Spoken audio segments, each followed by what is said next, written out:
Fred, the stage is yours. Come on over. Ladies and gentlemen, give him a big round of applause.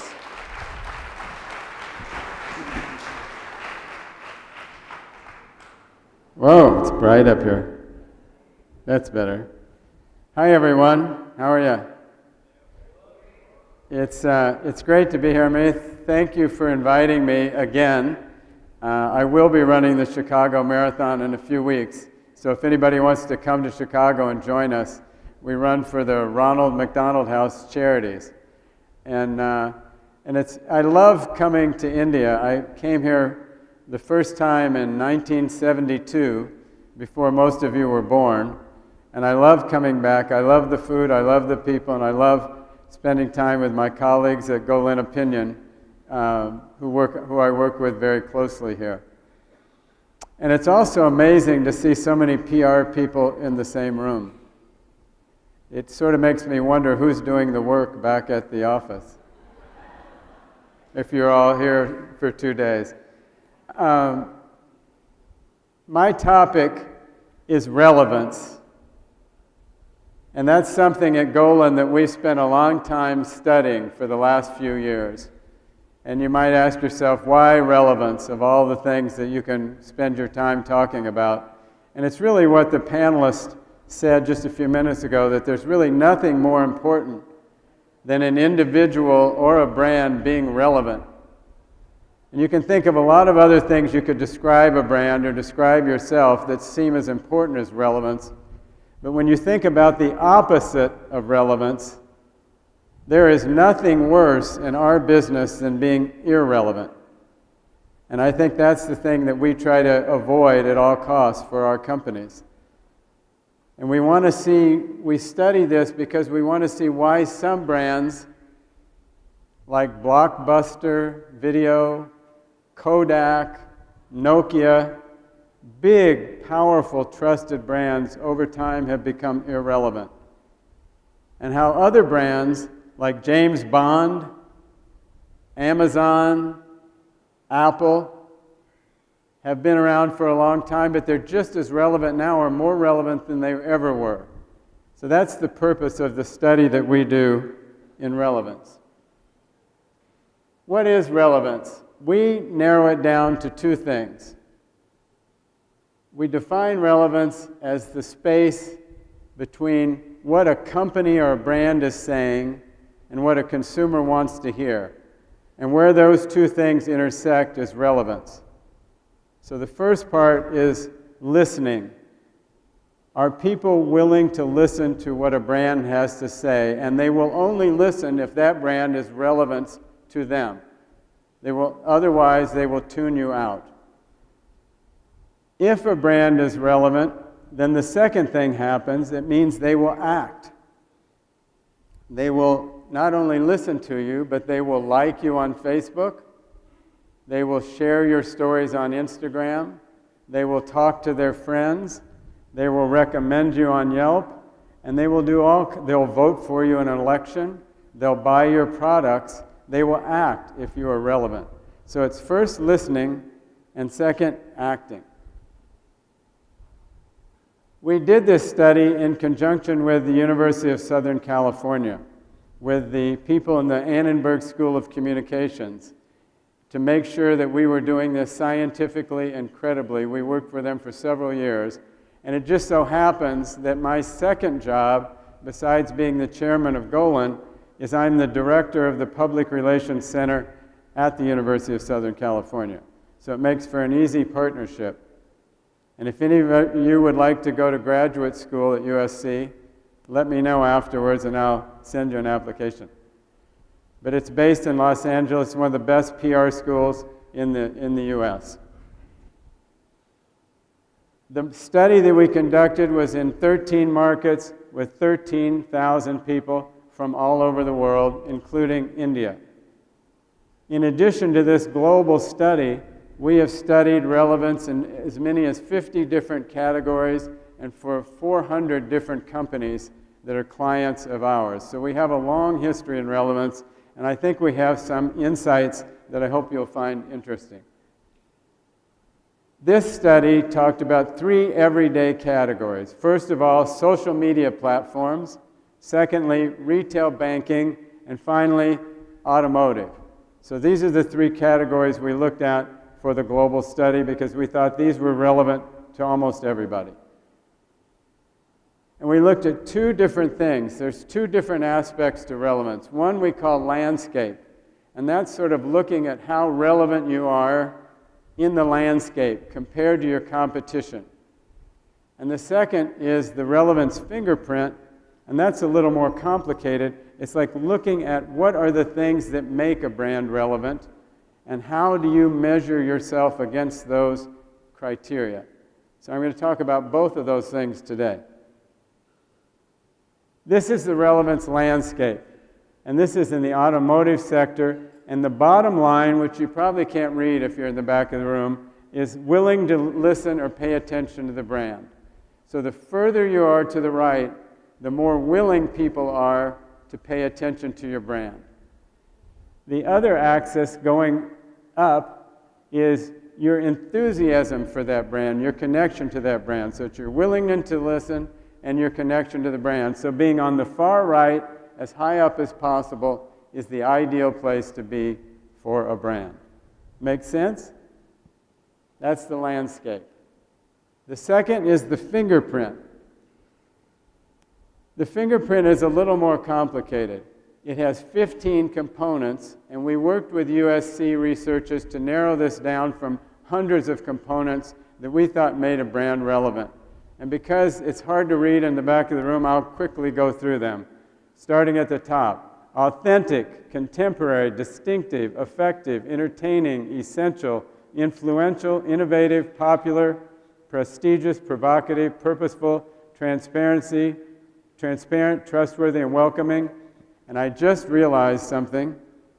They're in alphabetical order. I didn't know that. Isn't that brilliant? So the first thing we do is we ask consumers in a category what they think the ideal brand looks like. What are the components of an ideal brand? And this is in the car category.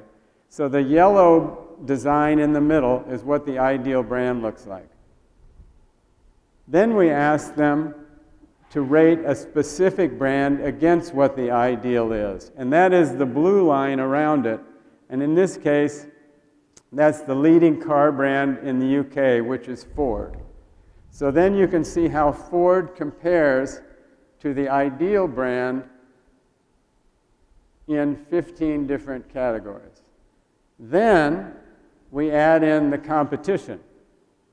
And you can then see three things. Number one, how do you compare to the ideal? Secondly, how do you compare to the competition? And you can look for gaps in this mix to find out where you're doing well or where you could be doing better. And finally, if they all look the same, how can you differentiate yourself? What are the things that you're doing that you're not getting credit for? What are the innovative things that you have done in the past that people may not know about? How can you distinguish yourself from everybody else if they all look sort of the same? So that's the landscape and the fingerprint. Does that make sense to everybody? I hope.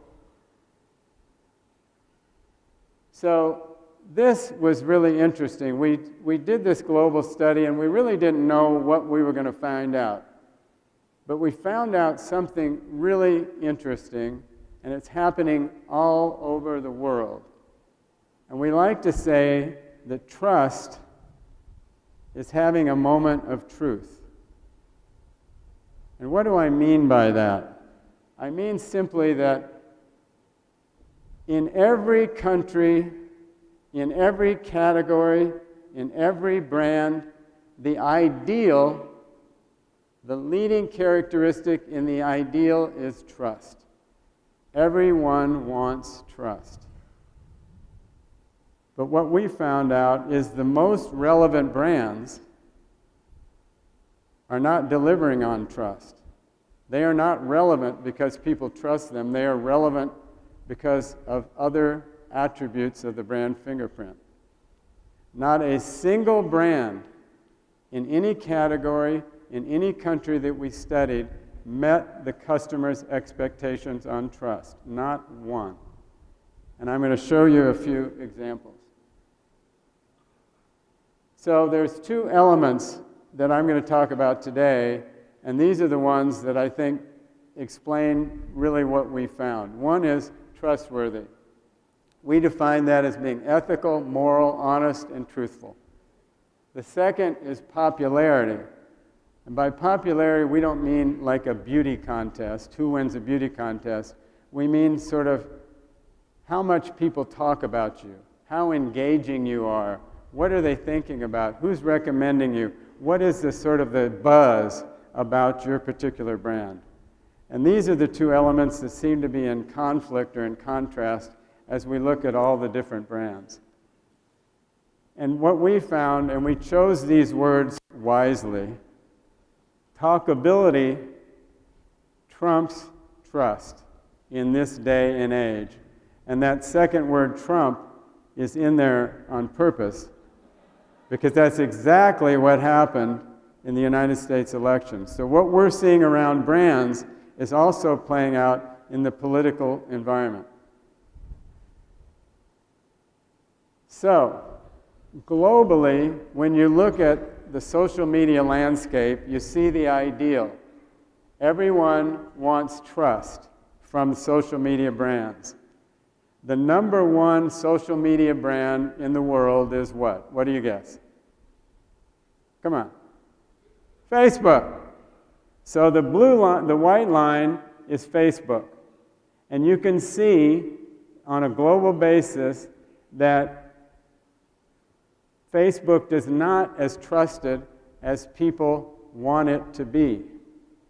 50% of the people get their news from Facebook, but they don't trust it. Isn't that amazing? 50% of people get their news from Facebook, but they don't really trust it. What they do think is everybody talks about it. All of their friends are on it, and they want to be on it. It is hugely popular. And that's what makes it so relevant as a brand. Not because people trust what they see on it, it's because everybody else is doing it. And that's what's driving their relevance. Look at another category. Automotive. You see the same thing. People want to be able to trust the brand of car that they drive. And they're not getting it. They don't trust the brand they drive, but they sure do like it when it's popular. So the leading brand there is driving its relevance, again, on popularity and not trust. Same thing in the banking world. Transparency and trust are super important. But even the leading bank, and we do this in the US, because banking is not a global industry. We found that the most relevant banking brands are always local banks. But this is the most relevant brand in the US, happens to be my client. And they've had some tremendous scandals in the past 12 months, which have really hurt their reputation. And that's the kind of thing that's making them more relevant to their consumers than these other kind of scandals that they're experiencing. Now, I'm not trying to say that scandals are good or that you should, as PR people, ignore these kinds of things. They are still a huge part of what we do, but they're not the only thing that drives relevance with your consumer. So let's talk about India just for a second. India, not surprisingly, was a little different than the rest of the world in the way that Indian consumers interpret brands.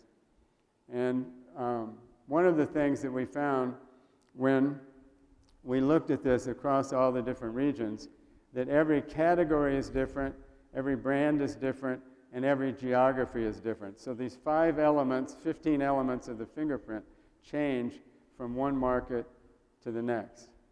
So let's first look at the Indian social media landscape for social media.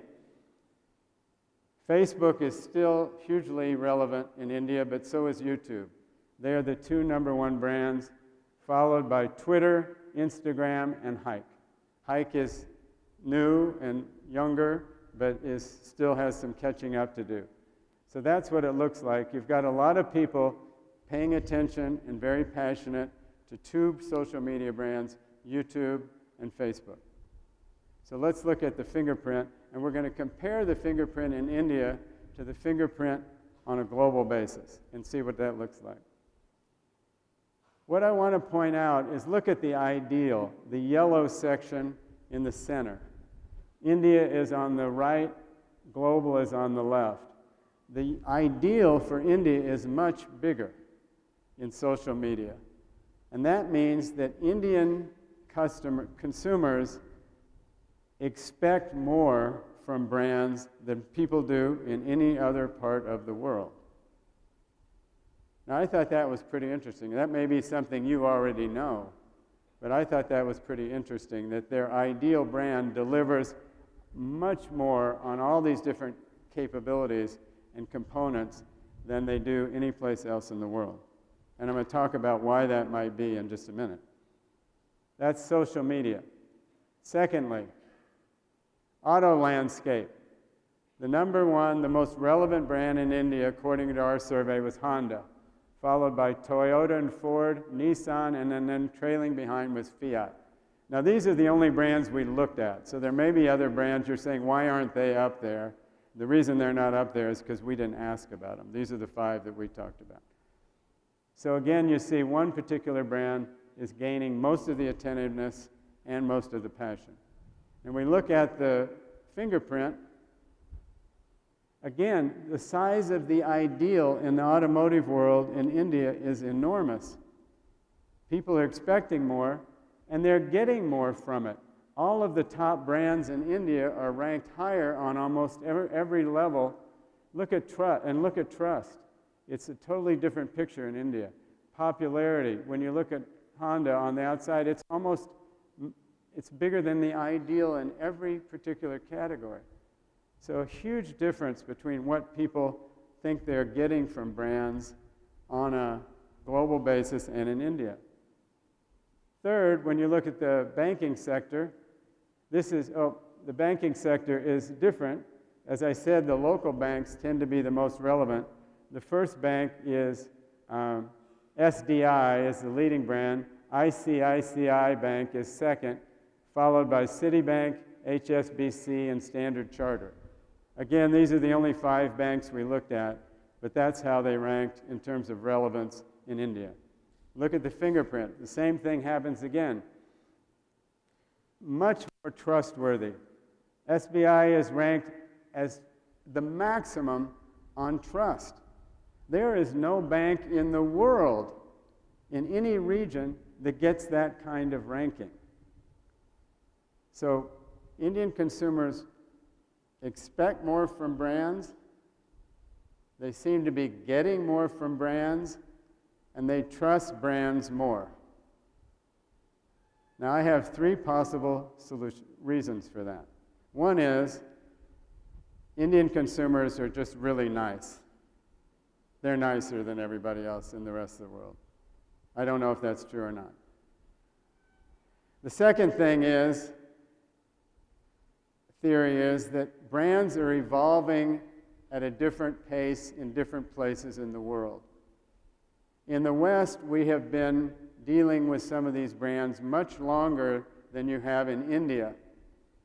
And in the beginning, we thought very highly of them too, but as we've gotten to know them a little better and seen how they behave in certain situations, we have lost a little bit of our trust for them.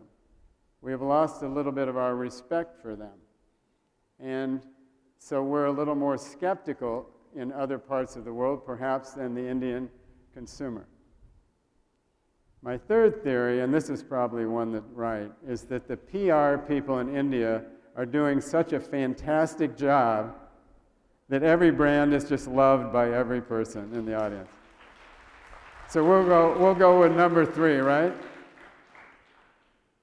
So what does that mean for all of you? What can you take away from this for the future? First of all, if you work for a brand or you work for a brand in an agency, and by the way, I've always worked in agencies. I've worked at Golin for more than 31 years. So I think that makes me totally superficial, right? I probably would have worked for an in-house corporation, but no one ever asked me to. So if you're working in an agency for a brand or you're working for a brand in-house, both of which are great, and at USC we surveyed students and they are equally interested in both careers, you have to ask yourself, number one, if we're really trusted this much by the consumer, how do we maintain that trust? How can we continue to be thought so highly of? And then the second thing is, if this evolution of brands is true, and this is going to change in India over time, and people are going to become much more skeptical about what brands do and what brands say, how can I prepare my company or my client for that eventuality? Those are big questions. You can also look and see from your fingerprint, are there any opportunities for me to disrupt my category? Does everybody look the same in my category? And what are the levers I can pull? Is it innovation? Is it prestige? Is it entertainment? What are the things that I can do to make my brand more relevant than everybody else? And that just means which ones you're focusing on. The other thing is, do you really know your audience? Are you talking to the right people? In addition to this trust survey, we did some demographic research in small towns in the US and the UK. Because in our election, when Donald Trump was elected, every poll showed he was going to lose. Every single poll. How did that happen? Because we were listening to the wrong people. And it's easy to do when you work in public relations, because you're usually working in a big city like Delhi or Mumbai or New York or Chicago or Tokyo. But there's millions of people that live in small villages and small towns. And are you really listening to those people? You really know what's relevant to them. And I think we discovered in the US that we had no idea. And now we're paying attention. Do you have a systematic approach to influencer management? There are a lot of people out there that are influencing this, and especially this popularity category. The word of mouth, the buzz, the way people are talking about brands, you can manipulate that by working with the right influencers. And do you have the right influencer strategy for your brand? Are you talking to the right influencer who are going to tell the right story to the right people? And finally, is your content, is your messaging working? Is it making you more relevant? Because it doesn't matter what you say if nobody is listening to you. So there's a little bit about relevance from the Golin point of view, a look at it both globally and in India.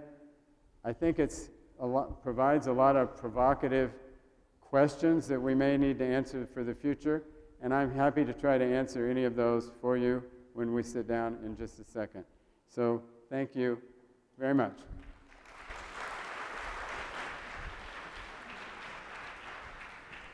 Fantastic. Thank you, Fred. I want you to remain on stage while I invite Aakriti Bhargava of Boring Brands to come and have a conversation with Fred.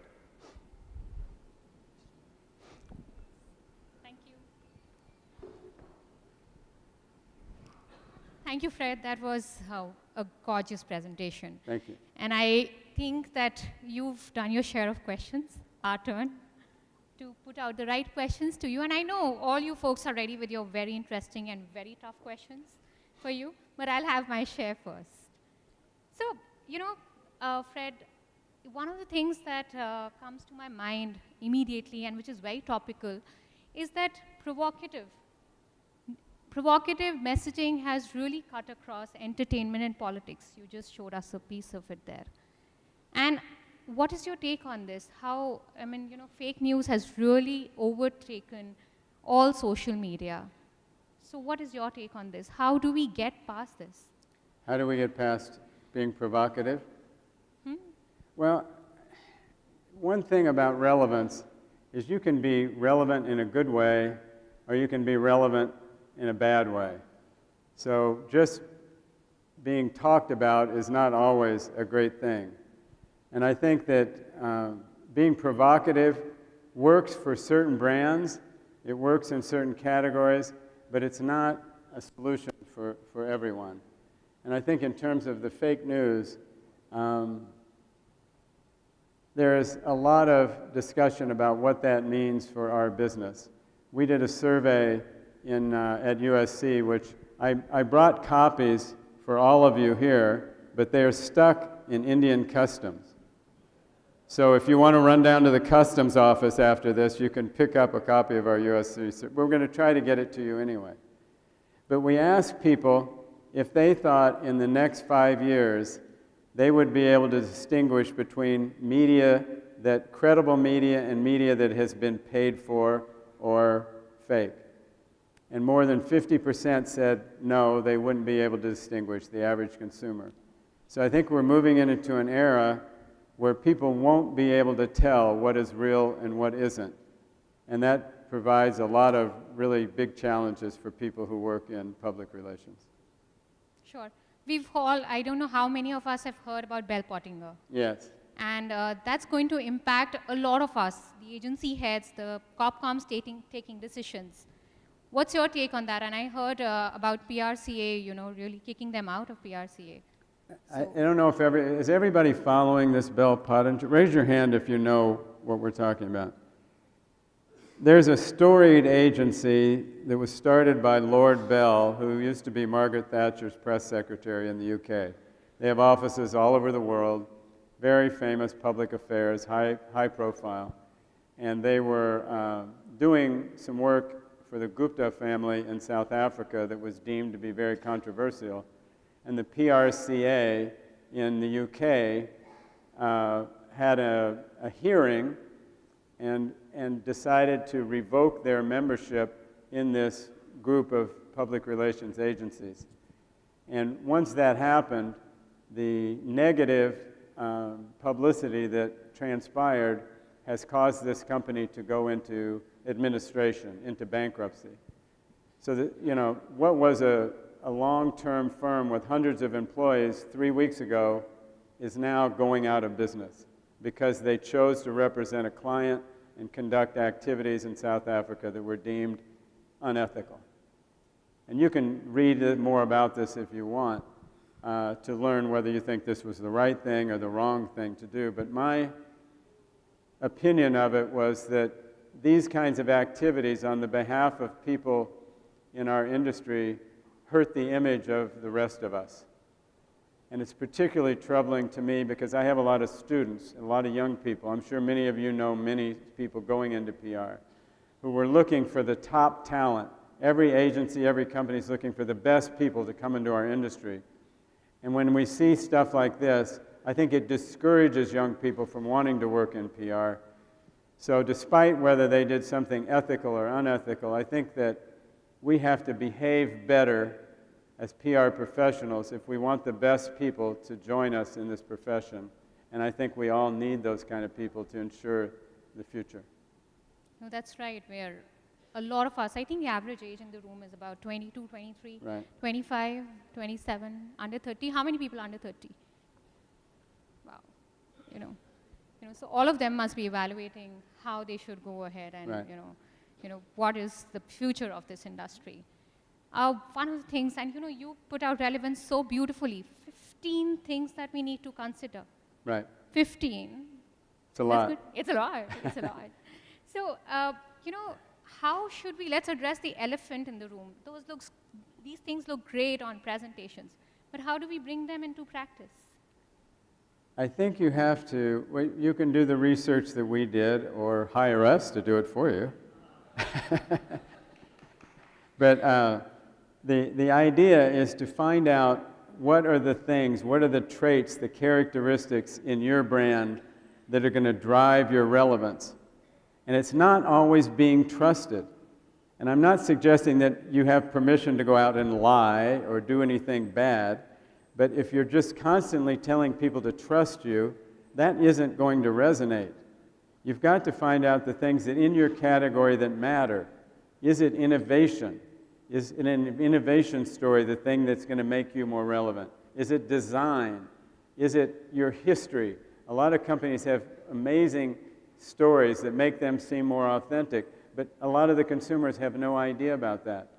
So you don't have to do all 15 of these things. You find 2 or 3 that you think are really assets for your brand, and you hammer those home. Always trying to be trusted. Everybody wants trust. So you got to always be trusted. That's important. But if you spend all your time being trusted, it ain't going to work because people aren't going to trust you. In India, they appear to, but in most places in the world, it is a big challenge. So you've got to look for the other things that are going to drive your reputation besides just trust. I think all of you were tweeting about this. We just learned we should all move to Facebook right away because that's more. Yeah, that's going to really get us the attention, wouldn't it? But you know, one of the most important things is relevance. We try and bring it into communication. But I'll talk to you about a reality in India. And it is that coverage trumps messaging completely in this country. And I think a lot of us will agree with this. So in the day-to-day rigor, how do we, bring messaging into all of this and be innovative at the same time? And innovation is such a subject, and it is subjective to every industry. So when we're thinking about the industries we're working in, how should we think about innovation? In terms of the kind of tactics that we use as PR firms? Yes. I think that, a lot of times in our business we're given stories to tell that are, the name of your company is Boring Brands. Right. There's a lot of boring brands, so that's a good name, I think. But part of our job is to take this boring stuff that our bosses give us and our clients give us and turn it into something interesting. And if you can't make the messaging interesting, you can make the delivery of that messaging interesting. And I'll give you an example. We work for McDonald's. We've worked for McDonald's for 60 years. And this last year in the United States, they introduced all-day breakfast. And it just meant that the food that you get before 11 o'clock, you could now get all day. Now that doesn't seem like too big of a deal, does it? But it was. But we didn't send out a press release saying, okay, now you can get breakfast all day. No one would have cared because it wasn't that big of a deal. What we did, we went to Twitter, and we went back to the very beginning of Twitter and looked at every tweet that had ever been put out about a McDonald's customer saying, boy, I wish I could get breakfast all day. And there were lots of them, going back 10 years. And so instead of sending out a press release announcing we were doing this, we sent an individual message on Twitter to every person over the last decade that had asked on Twitter about having breakfast all day. We called it the People's Launch. And the innovation of that tactic drove all kinds of coverage on television, on radio, and print, not because of what they were doing, but because how we told that story using social media. Yeah. I think a lot of your learning would have come from the legend. You've worked with Al Golin. Yes. And we'd love to hear some of the experiences you've had, one particular experience that probably has changed your life. And I don't know if all of you've read about his life. Great experience, and you've worked with the agency, you are a director at USC, and how do you achieve so many things? It's amazing. I'm just lucky, I guess. Now, I have done a lot of things, and many of them, I didn't even start in PR till I was 36. And I did all kinds of other jobs before that. I was a cabin boy on a ship. I was a doorman at a hotel. I was a tour guide. I was a school teacher. And all those prepared me for this job that I have now. But I was fortunate that for the last 15 years as the CEO of Golin, I sat next to Al Golin in my office. And he was the founder of our firm, and he just died a few months ago. And he was such a genuine, down-to-earth, lovely man. And he's from the Midwest. We're based in Chicago, and we have this thing called Midwestern values in the U.S. Maybe you know that term, but it's just honest, hardworking, and humble. And he was all of those things. And when I saw Lord Bell on the BBC last week doing an interview about why he wasn't responsible for Bell Pottinger, here was this guy, who's a member of, he's a lord in England. And if you watch this interview on YouTube, which everybody here loves YouTube apparently, you'll be embarrassed for the PR profession. And Al Golin was not a lord, but he had a sense of common decency and ethics that permeated our firm. We never worked for a tobacco company, ever, in 60 years. We don't work for religions. We don't work for politicians. And these are not rules that are carved on our wall. They're just things that Al thought were inappropriate for our company. And he was a funny guy, he was a nice guy, and he had lots of little sayings that would remind us all the time of what we were supposed to be doing. His favorite was, "Fix it before it breaks." Al always hated the saying that don't fix it until it breaks. He thought that was absolutely wrong.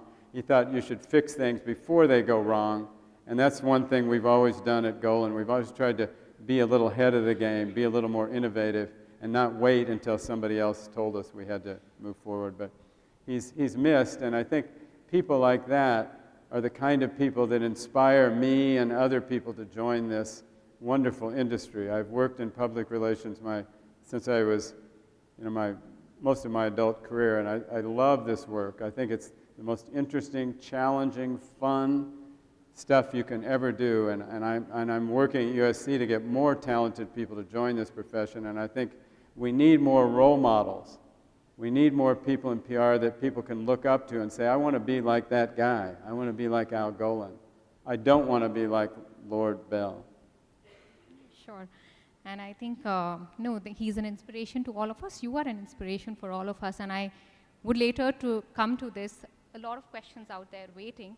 But before that, a very interesting theory you've come up with, which is the Sandbox Theory. Mm-hmm. We'd love to hear more about that.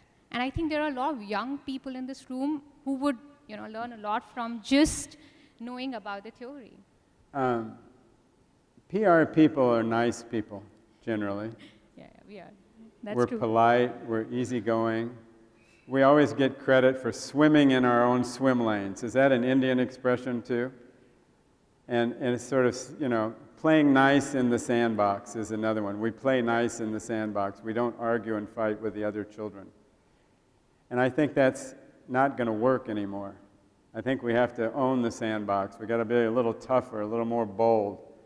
Because what's happening, and I can hear it happening in India through this conference, is we're not just competing with PR firms anymore and PR people. We're competing with advertising agencies, media firms, social, digital, branding, experiential, you name it. Everybody's trying to do the same thing that we are. The swim lanes, those little lines in the swimming pool are gone. Everybody's just swimming around in circles, attacking each other. And I think as PR people, we've got to be more aggressive. We've got to be more bold. We've got to have bigger ideas, and we've got to be willing to fight for those if we're going to succeed in this business and not let everybody else take over what we're doing and what we're good at. And I'm a big proponent of that. I have a lot of faith in PR, but I think PR people, I'll say this, I use this expression and I apologize for it in advance, but PR people need more balls is one of my presentations. And by that I mean more courage.